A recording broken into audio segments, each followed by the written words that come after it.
start off by asking about Ruby. I saw she had posted something on Team's Media Day in her jersey. Is she back with the team? Kind of what's her status? Yeah, she is back with the team. She joined the team early September, I think September 8th that week, after a lengthy suspension. It's not an ideal situation. It's not a situation that reflects our program the way we want it to. There's a strong legacy here, and it did not withhold the name of the brand. It's not something that helped us at all in recruiting. It's something that we have addressed. We've addressed it seriously, and we're hoping that we can now move on and put our next foot forward. Is she full go? Are there any limitations to what she's doing in practice? Right now she's full go. She's kind of served that time. So today she'll be full go. Kim, what were you most pleased with about last year's team, and what do you want to improve on? I think we shot the ball pretty well last year, and we need to get better at that. We don't necessarily have a Jewel Spear or a Tess Darby, and we're still looking for players to fill that role. We need some knockdown three-point shooters. We really like threes. That's really what our offense is predicated around. So we need some people that will step up and do that.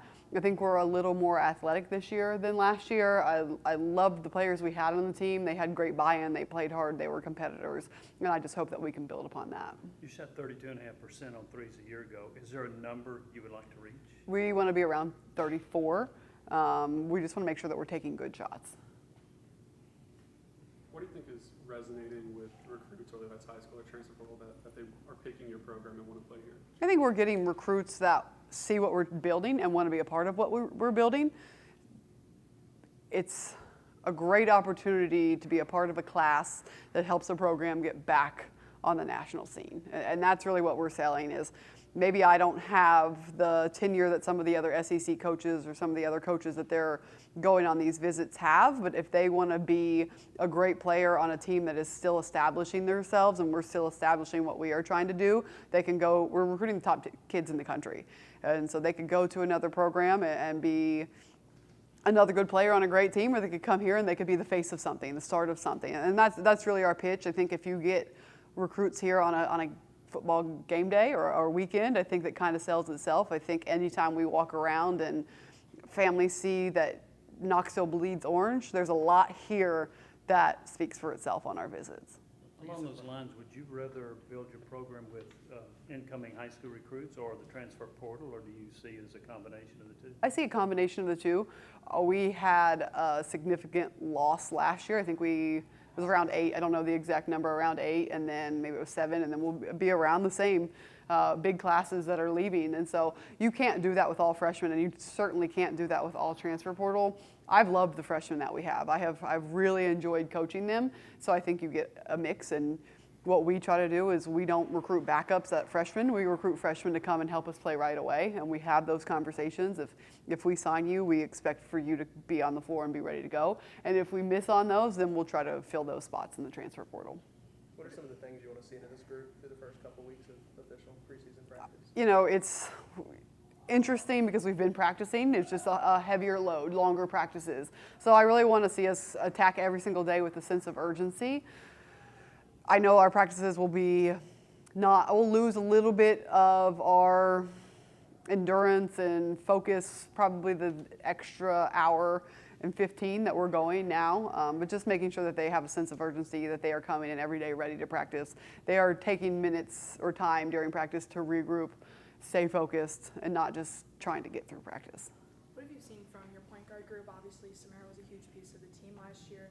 You got Kanaya, the twins, true point guards. Just what have you seen from them, and do you kind of expect them to be able to run this offense for you? Yeah, Mia's doing a great job. I think Kanaya and Naya are doing okay, but Mia has really stepped up and kind of separated herself by leading the team. She needs to be more vocal. Sam was really vocal for us. Any point guard in my system probably has the hardest life of everything goes through them. I expect them to score. Everything's at tempo. I don't call a lot. I don't control a lot, so they're having to do that, and she's picked up on it really well.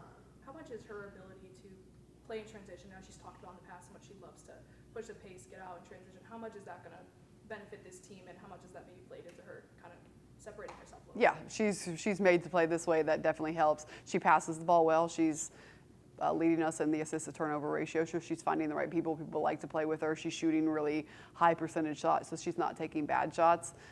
It's just going to be a grind for a season for a freshman. You mentioned being the group that gets back to the national stage, and now that coming into this year, all the talking heads are, hey, look at Tennessee, look at Tennessee. How do you guys kind of handle that now? Is it, okay, they know we're here, we have to live up to that, that standard of Tennessee basketball? Yeah, we don't really pay much attention to any of that. We're going to stay humble. We're going to remember the predictions when I first got here. We're going to talk about that, and we're going to keep that same energy. Coach, you obviously had a great year in your first year here at Tennessee last year, but is there something you personally as a coach maybe took away, learned a lesson that you want to implement going into year 2? There's a lot. I think the length of the season, the grind of the season is one that we've tried to tailor to. I think I talked about that last time, of just making sure that we don't burn out too soon. I think making sure that you can keep your buy-in all season long, educating. There's a lot. I learned more last year as a human being than I've ever learned in my entire life. And so it was such a learning curve. So it feels so much better going into year 2 than it did year 1. What did you learn as a human being? Well, I had a baby, so I learned a lot about childbirth and a lot about keeping a human being alive. And the jump, I've said it multiple times, the jump from Division II to Division I is big, but the jump from mid-major to high major is huge. And just learning so much more about the recruiting aspects of this level and how to handle players of this caliber, all of that was just such a learning curve. And that's why I will always be so appreciative of last year's team, that they really just bought in and we all did it together. You had a lot of great results last year, but I wonder, what did that UConn win do for your program? It was great for us. I felt like we were having so many close losses, and that was our signature win. And as a coach, it's twofold. You're frustrated because we played really well. We were the better team that night. There was no question about it. And that team won a national championship. And that sets the trajectory of their season, where they didn't lose and they started playing better basketball. And quite frankly, I thought we started playing worse basketball. And that's hard to live with as a coach. So yes, the win was great. It was great to give our fan base something. Our fan base had watched us lose by 1 point, 2 point, 3 point, 4 point.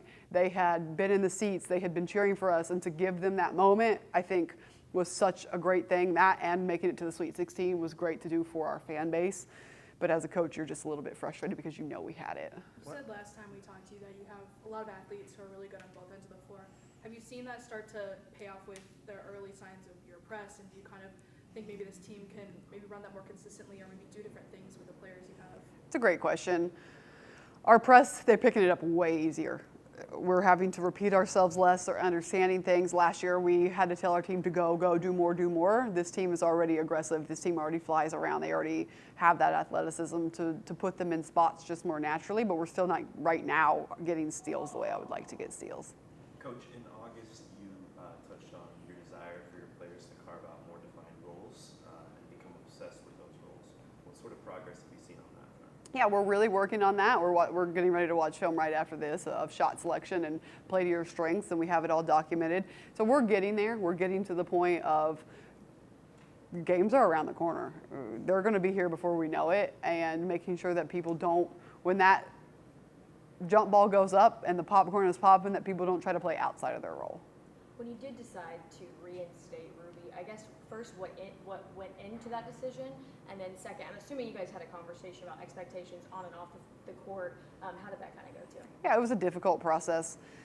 I think as a coach, you have to, and it's really hard, and I'm going to be really transparent here, you have to look at the scope of the team, and that's my job as a head coach, is to protect the Lady Vault brand, and you have to look at that. But it's also my job to coach my players. My players are young people and they make mistakes, and she made mistakes that did not reflect well on this program. So we talked about it at length. I don't want to say punished, but we gave her a penalty that was pretty severe, and if she batted an eye to that or didn't want to do that or wasn't going to bend over backwards to make up for what she did to the brand of this program and by failing to meet the standard, then we were going to move on, and she really wanted to be a part of this program, and she understands the severity of what she did, and so those conversations led to where we are now. You had said before last year it might be mid-year before your offense really clicked in. Do you think it'll click in sooner? No, I don't think it'll click in sooner, and I was having that thought to myself yesterday on the baseline of, it takes time to figure this out. I think it will be probably the same trajectory of maybe around January we'll start to peak, which is unfortunate because we have really scheduled very difficult. So we're going to have to get through some bumps in our non-conference schedule. When we watched practice last time, Alyssa just looked like a different player from a physical standpoint. Just how have you seen her take a step over this summer, and what do you expect from her this season? I think Alyssa has worked harder than anyone over the summer. She had gained muscle. She was in the weight room. She came back focused. She was better on the track, better in every aspect. Alyssa just needs to be consistent. And she wants to average a double-double. I'd love it if she could do that. She very much knows her role. She's shooting the ball better. She just got to stack days and put them together. Knowing the offense will take a while to click, I guess is it more comforting that the press is where it's at now and that you're a little bit more comfortable with that? Yeah, it helps that we have people that have done it and that know what it is and know that the game is going to come in runs. I think last year it took us a long time to figure that out, and we were unfortunately figuring it out in SEC play where we came back against LSU, we came back against South Carolina. We just did it too late, and so now that we have players that know that it's going to be up and down and we have to try to stay consistent and level-headed, part of that is the pressing mindset and playing fast, and that will help. How much has it helped, too, that you brought in players who naturally want to play aggressive, like the Paulden twins, who that's kind of their whole... Yeah, Jada Civil is another great one of players that just like to go. You don't have to speed them up. Now we are really trying to slow this team down. Of this team, sometimes I look at practice and we're playing hard and we're flying around and we're playing at pace, but we're doing nothing that looks right. And so just really slowing them down, which I would much rather slow people down than speed them up. Candace Parker was here for the Georgia game, and I know you went to her jersey retirement in LA, and I think you were at her Nashville book stop for this summer. Just how do you describe the relationship you're building with her, and what it's been like to get to know her? Yeah, she's an amazing person, regardless of what she's done for this university, but she's done so much for this university. She really is a true ambassador for women's sports, for women's basketball, and for Tennessee, and she does a great job. She bleeds. I don't think I've ever seen her not in orange.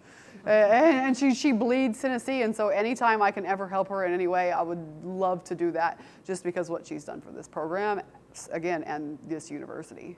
It was a hectic year for you last year, I know. First year here, having a child. How was the off season as a mom, and how was baby Connor doing? The baby Connor is great. We're just at 8 months, which is kind of crazy to wrap your head around. Off season was great. Again, I've said it time and time again. I will always say I'm so thankful that I was able to take my maternity leave after the fact. So once we finished the Big Orange Caravan, we finished recruiting, I got to take 6 weeks off and spend that with my son, which healed me a little bit because it was very hard to leave him so early.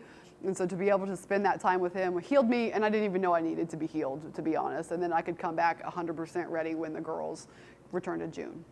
When you play as many players as you do, is it easier the next year to reload as opposed to rebuild? It is. It is. Everyone's ready. Everyone, again, we recruit for players that want to play right away. There's some freshmen that want to come and sit and develop and sit behind somebody for 2 years, and we don't recruit players that want that, and those are conversations that we have, making sure that they know that they don't get to be a freshman for very long. So everyone that came in was expecting that. And now we're just competing for who's going to be on the floor.